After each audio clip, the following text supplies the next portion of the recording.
My daughter-in-law sneered at my son as he entered the courtroom. But when the judge saw me walk in behind him, he stopped and muttered in disbelief, "Why are you here?" The entire room fell silent while my daughter-in-law and her arrogant family looked at each other in a panic. Please give it a like, subscribe to the channel, and tell me in the comments where you're hearing my story of revenge. I want to know how far it's gone. The truth is, I hadn't stepped inside a courtroom in over 10 years. But that day, when I saw the woman who tore my son's life apart sitting there with that smug look on her face, something inside me reignited. The part of me I thought I'd buried forever. I could feel every pair of eyes on me, trying to piece together who I was and why the judge suddenly looked uneasy. My son, Michael, stood there, shoulders heavy, his crutches pressing into the floor as if they were the only things keeping him upright. His face was pale, his hands trembling slightly as he glanced toward Jessica, his wife, or soon-to-be ex-wife. She didn't even meet his eyes. She just looked at her phone, pretending to be bored, like this whole thing was just another inconvenience. But I knew that look. I'd seen it before, on people who thought they'd already won. The kind of people who underestimate you right before you destroy them.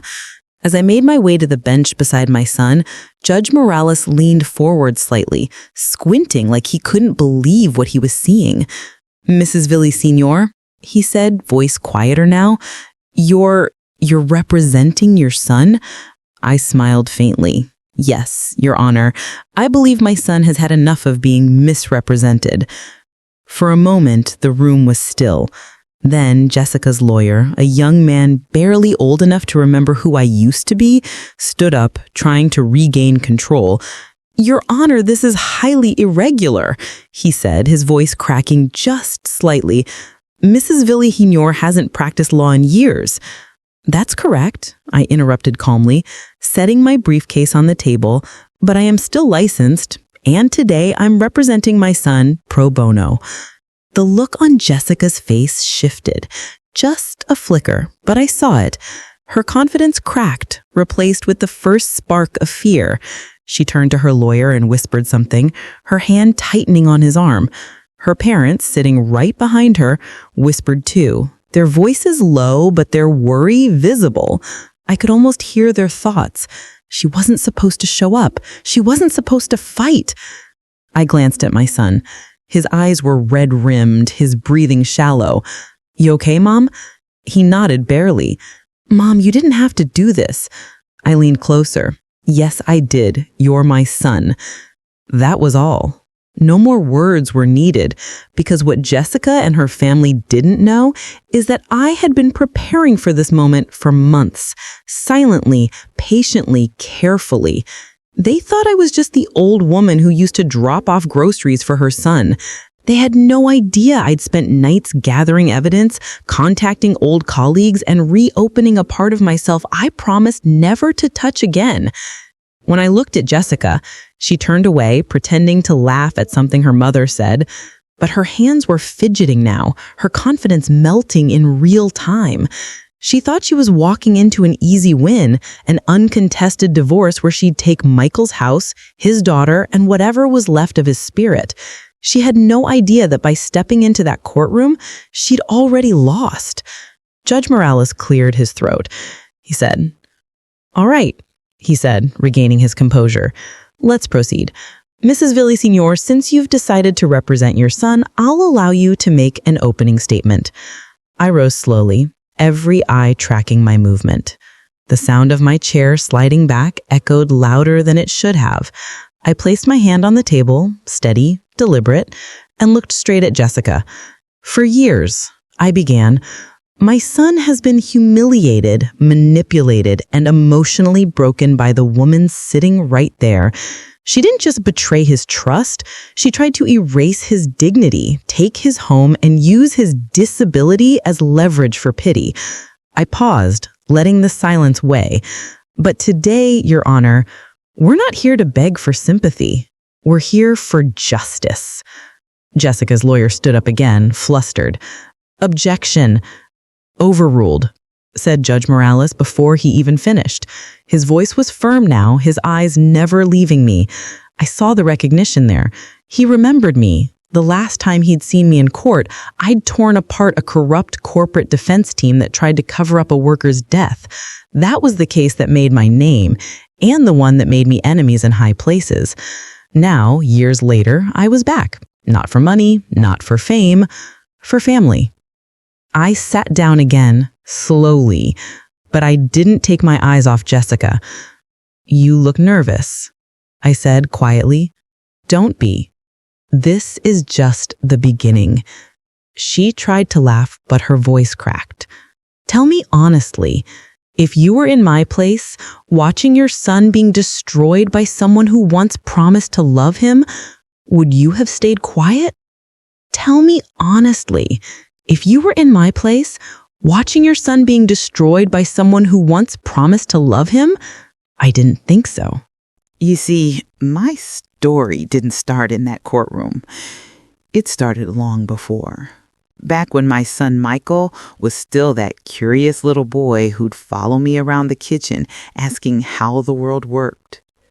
Back before life decided to test us in ways I could never have imagined. Michael was the kind of child who could light up a room. Even when his father left us, when the bills piled high and the nights got longer, he never complained. He'd hug me and say, "It's okay, Mom. I'll grow up and take care of you one day." I'd smile and pretend I believed him, though deep down I knew the world wasn't kind to people like us. When his father, David, walked out, he didn't just take his clothes. He took the sense of safety that used to live in our home. One day there was laughter and warmth, and the next there was silence and an eviction notice. I worked days at a small law firm and nights at a diner, juggling coffee orders while reviewing case files on my break. I'd come home exhausted, but the sight of Michael asleep on the couch with his school book still open, that kept me going. There were times I thought I couldn't do it anymore. The pressure, the exhaustion, the loneliness. But every time I looked at that boy, I remembered why I fought so hard. I wasn't just raising a son. I was raising a man who would one day stand tall no matter what life threw at him. Years went by, and somehow we made it. Michael got into college, on scholarship, of course, because I couldn't afford it otherwise. Still, there were fees, books, and rent, and the scholarship didn't cover it all. So I did what I had to do. I sold my wedding ring, the last piece of my past that still held value. I remember holding it in my palm one last time before handing it to the jeweler. It wasn't just gold I was giving up. It was closure. And when Michael walked across that graduation stage, limping slightly from the accident he had a year before, I cried like a child. My son, the same boy who used to fix my broken toaster with duct tape, was now a man with a degree and a future. That's when Jessica appeared. She was charming, too charming. The kind of woman who knows exactly how to make people like her. She had that fake sweetness that masks something darker underneath. The first time I met her, she called me Ms. V and brought flowers. The second time, she called me Mom and started rearranging things in my kitchen. That's when I knew. She was the kind of woman who moved fast, the kind that didn't wait for permission to take over. Michael was in love, blind and happy, and I didn't have the heart to ruin it. I tried to ignore the small things, like the way she'd roll her eyes when he struggled to walk after his injury, or how she'd talk about her dream house, even though she knew we couldn't afford one. I told myself she'd grow out of her immaturity. She didn't. She got worse. After the wedding, things started changing fast. Jessica stopped working. She said she wanted to focus on family, but the only thing she focused on was spending.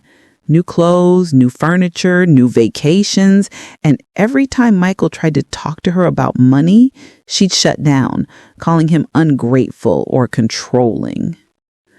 Then came the pregnancy. For a while, it brought peace. When little Sarah was born, I thought maybe, just maybe, things would get better. I remember holding that baby in my arms, tiny and perfect, and thinking, this child will heal everything. But Jessica never wanted to be a mother. She wanted to be admired.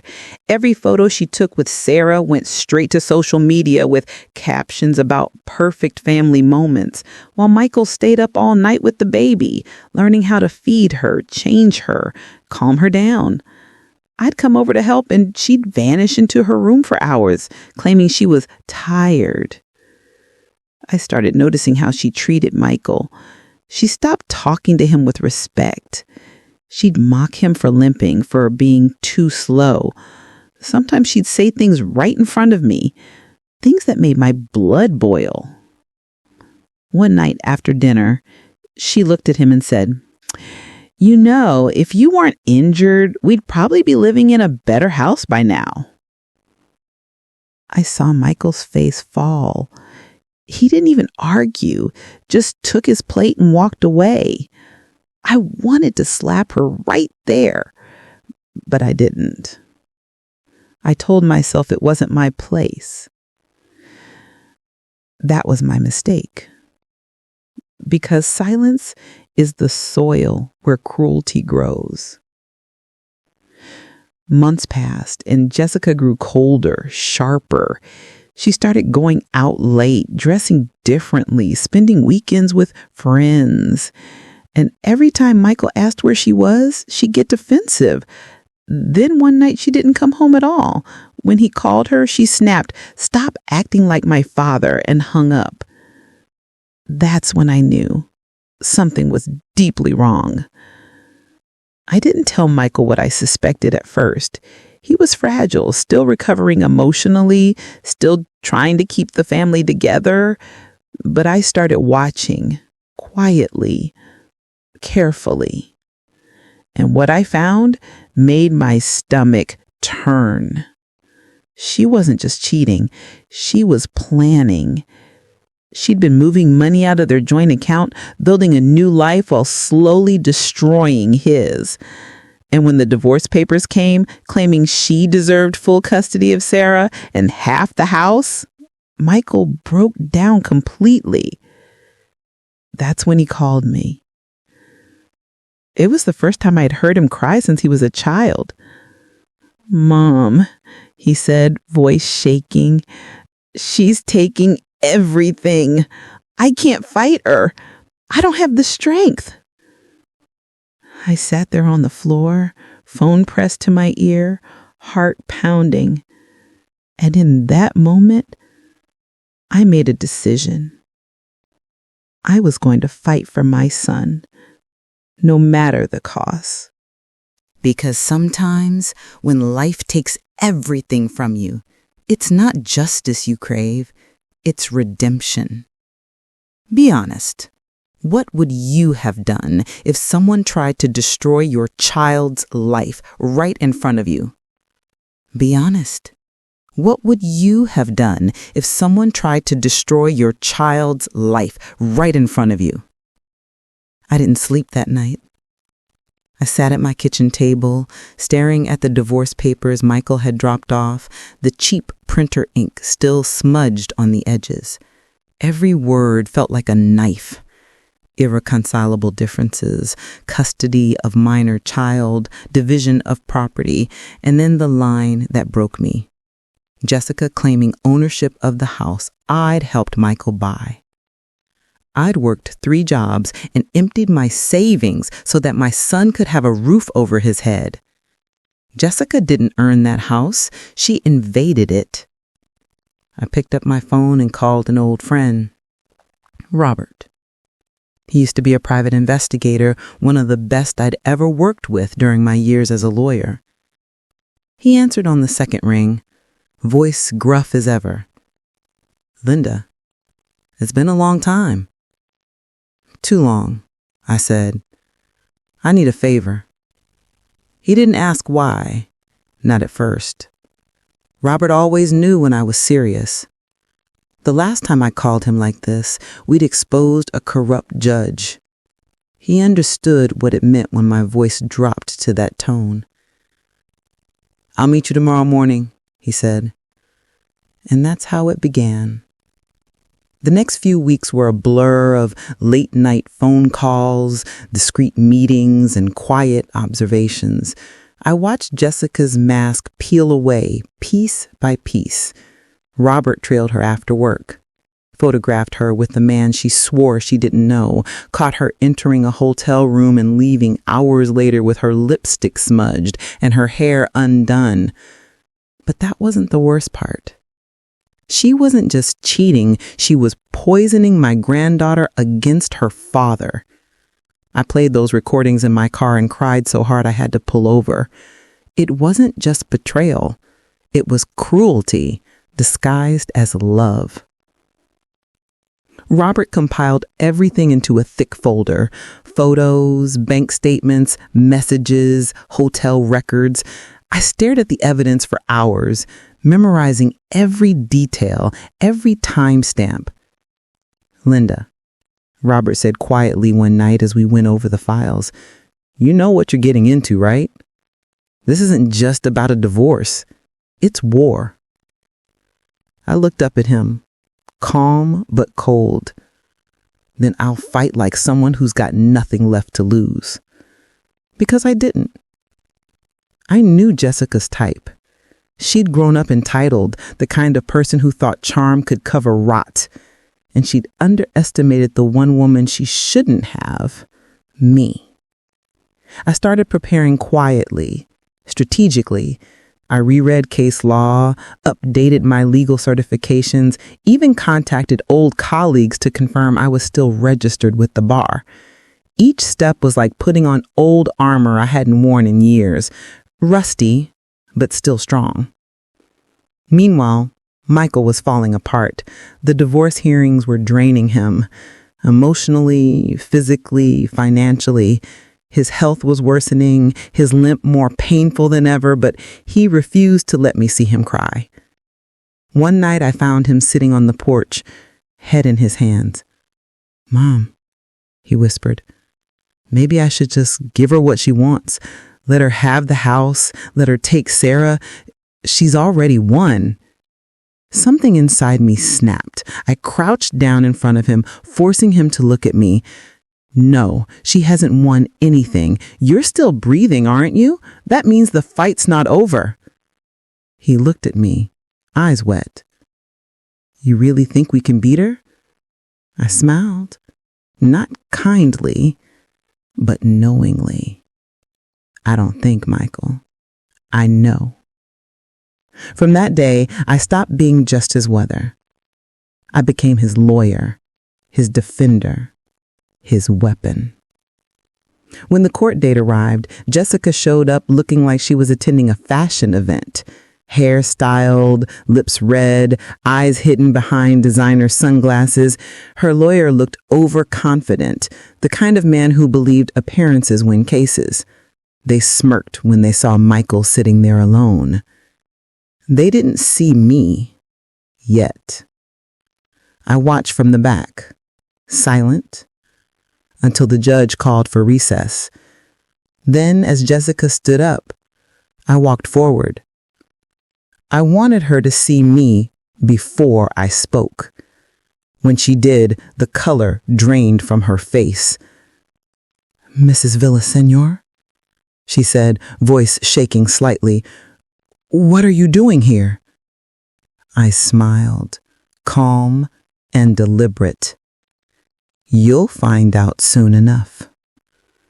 That night, I called Robert again. "I need every piece of evidence formatted and notarized. Photos, recordings, everything." He didn't ask why. He knew what that tone meant.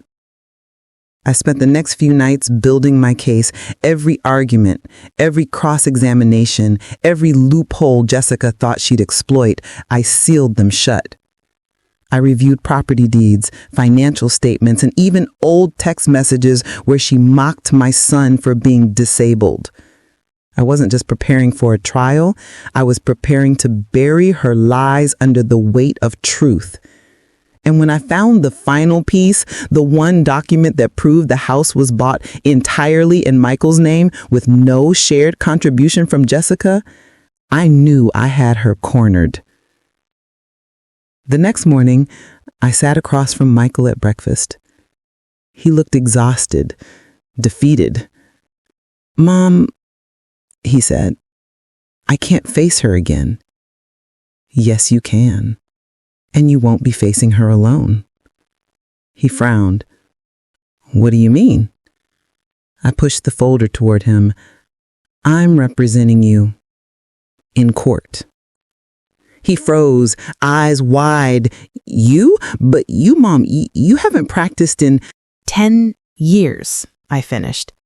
"I know, but trust me, son. I've been waiting for this moment longer than she's been lying to you." That was the night before the courtroom scene you already know, the one where everyone froze the moment I walked in.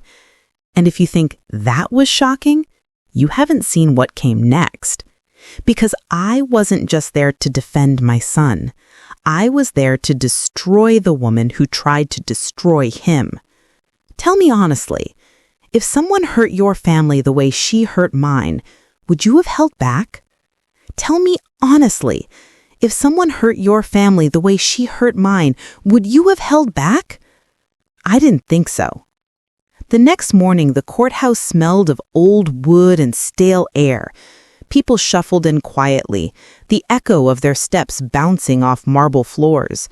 Michael walked beside me, leaning heavily on his crutches, his face pale but determined. I could feel his nerves through the silence between us, but there was something else in his eyes that I hadn't seen in months. Hope. As we entered, Jessica was already there. She looked like confidence wrapped in perfume. Her hair was perfect, her lipstick sharp enough to cut glass. She leaned toward her lawyer and whispered something, smiling like she'd already won. But when she saw me walk in behind my son, the smile faltered. Judge Morales looked up, brow furrowing as he recognized me. "Mrs. Villaseñor, you're representing your son?" "Yes, Your Honor," I replied, steady and clear. "Pro bono." The sound that followed wasn't just silence, it was tension thick enough to taste. Jessica's family shifted uneasily, her lawyer shuffled his notes, and Michael straightened his back for the first time in weeks. "Proceed," said the judge, his voice careful, almost wary. Jessica's lawyer went first. He strutted up like a man on stage, flashing that arrogant smile lawyers wear when they think they're untouchable. "Your Honor," he began, "this case is straightforward. My client, Mrs. Jessica Villaseñor, seeks a fair division of assets and full custody of the minor child. Given Mr. Villaseñor's physical limitations and unstable income, we believe it's in the child's best interest to remain with her mother." Michael clenched his fists, but I placed a hand on his arm. "Let him talk," I whispered. The lawyer kept going, dragging my son's disability through the mud, calling him emotionally fragile and financially dependent. Every word was like acid on my skin. But I waited. I needed them to finish painting their picture because I was about to burn it down. When it was my turn, I stood slowly, letting the chair scrape the floor. The sound made Jessica flinch. "Your Honor," I began, "my son isn't the unstable one here. The instability lies with a woman who built her marriage on deceit and greed." Jessica's lawyer scoffed. "Objection!" "Overruled," Judge Morales said without hesitation. "Proceed." I walked toward the bench, holding the thick file Robert and I had prepared. Over the past 6 months, my son's wife has not only committed adultery, but she's also attempted to manipulate their daughter Sarah into believing her father is incapable of love or care. Jessica's eyes widened. "That's not true," she snapped, standing up. I turned to her, calm and composed. Then you won't mind if I play something. I pressed a button on the small recorder in my hand, and the courtroom filled with Jessica's voice, soft and venomous. Daddy's sick, baby. He can't take care of you like Mommy can. You don't need to love him like that. Gasps rippled through the room. Jessica's parents covered their faces. Michael's head dropped, shoulders shaking silently. I didn't stop there. I pulled out photographs. Clear, time-stamped images of Jessica and her lover entering a hotel hand in hand. Then came the bank records, showing money siphoned out of their joint account into one registered under her name. Jessica's lawyer tried to interrupt again. This evidence is authenticated and notarized. Every image, every statement. And if that's not enough, I also have the deed of ownership for the house in question, signed solely in Michael Villaseñor's name. No joint claim, no co-investment. Just my son, who paid for it with his blood, sweat, and the money he earned while his wife spent it pretending to be loyal. The judge leaned forward, reading through the papers I handed him. His face hardened as he scanned the signatures, the transaction history, the timelines. Mrs. Villaseñor, he said quietly, this is substantial. Jessica's confidence crumbled before my eyes. She turned to her lawyer, whispering frantically, but he was already sweating. He knew it was over. Then the voice that saved everything came from the smallest person in the room. It was Sarah. She stood up from her seat beside a court officer, her little hands trembling, her eyes wide but clear. Your Honor, she said softly, can I say something? The judge hesitated but nodded. You may. Sarah looked at her mother first, then at her father.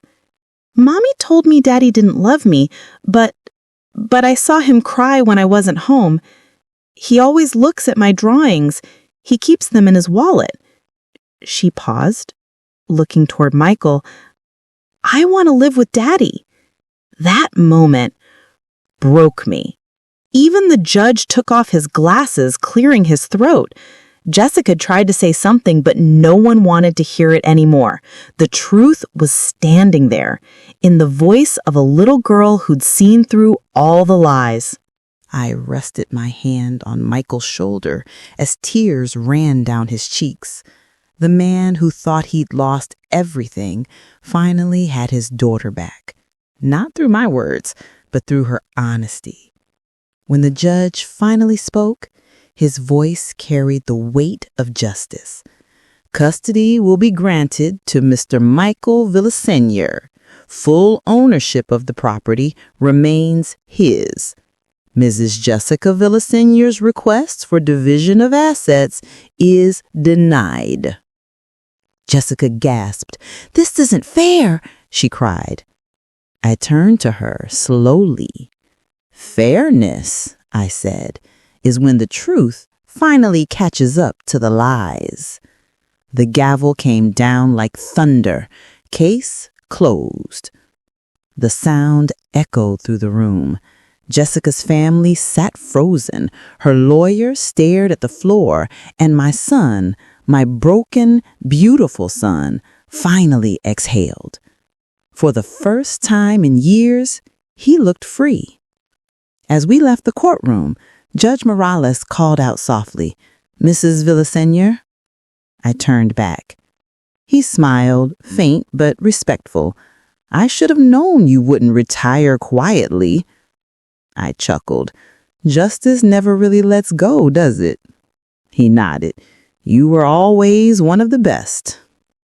Outside, the air felt different, lighter. I looked at Michael and Sarah hand in hand, walking toward the car. For a moment, I just stood there, letting the sunlight wash over me. Jessica had lost everything, her marriage, her home, her child. And though I had won, it didn't feel like triumph. It felt like peace. the kind you only get after years of silence finally break. Would you have felt sorry for her? Or would you have smiled knowing justice finally came full circle? When the case was finally over, I didn't celebrate. I didn't smile. I just sat in the quiet car, staring out the window while Michael and Sarah talked softly in the back seat. The city looked different that day. The noise, the horns, the chaos, it all felt distant, like it belonged to another world. My hands were still trembling slightly, not from fear, but from release. Years of tension, anger, and sleepless nights were finally slipping off my shoulders. Michael reached forward and touched my arm. "Mom," he said gently, "I don't know how to thank you." I turned to look at him. My son. The boy I raised, broken and rebuilt 100 times. "I don't need to thank you," I whispered. "You just need to live again." He smiled, a real one this time, the kind I hadn't seen since before the accident. In the rearview mirror, I caught Sarah's reflection, her tiny face pressed against the glass, watching the world go by like it was all new again. And in a way, it was. That night, after dropping them off, I drove home alone. The house was quiet, just the sound of the old clock ticking in the hallway. I walked into my study and sat down at the desk where this fight had begun, where I gathered files, made phone calls, drafted letters, prayed for strength. The lamp cast a soft glow over the piles of papers and the old family photos on the wall. I reached for one, the picture of Michael holding baby Sarah, both smiling at the camera like life could never go wrong. I ran my fingers across the frame and whispered, "You got her back." For a moment, I let myself cry, not out of sadness, but relief, because it wasn't just about winning a case. It was about reminding my son who he was, about showing that even when life tries to crush you, love can still fight back harder. I thought about Jessica then, about how arrogance had blinded her, how she'd built her happiness on lies. I didn't hate her anymore. Pity, maybe, but not hate. You see, revenge isn't always about destruction. Sometimes it's about restoration, bringing things back to where they belong. And for me, justice wasn't served by watching her lose. It was served the moment my granddaughter ran into her father's arms and said, "I want to live with you." That was the real verdict.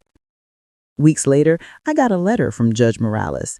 It wasn't official court business, just a note that said, "I've seen hundreds of lawyers come and go, but very few mothers with the kind of courage you have. Thank you for reminding me why justice still matters." I folded the letter carefully and tucked it inside the same folder where I'd kept all the evidence. Then I locked it away. The case was closed, not just legally, but in my heart. Sometimes justice isn't a loud victory. It's quiet. It's the sound of your child laughing again after months of silence. It's knowing you stood up when everyone else told you to sit down. So if you're watching this and you're going through your own storm, don't give up. Even if the world doubts you, even if you have to walk into that courtroom alone, walk in anyway. Because sometimes the truth just needs someone brave enough to carry it. And when that moment comes, you'll realize the same thing I did. Revenge doesn't always look like fire and fury. Sometimes it looks like peace. If you're still here, thank you for listening to my story. Don't forget to hit that like button, subscribe, and tell me in the comments where you're watching from. And remember, justice might take time, but when it comes, it changes everything.